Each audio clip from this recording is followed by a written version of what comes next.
If the human race began from one father Adam and one mother Eve, why is there so many colour, races and blood groups?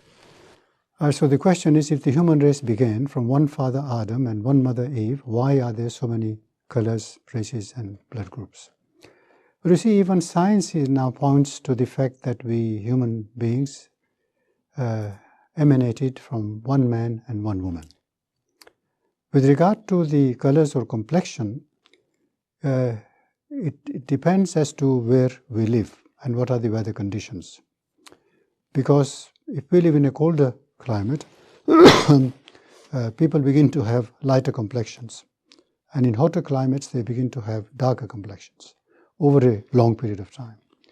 Similarly, it depends on the dietary intake of human beings, which can give rise to different blood groups over a long period of time.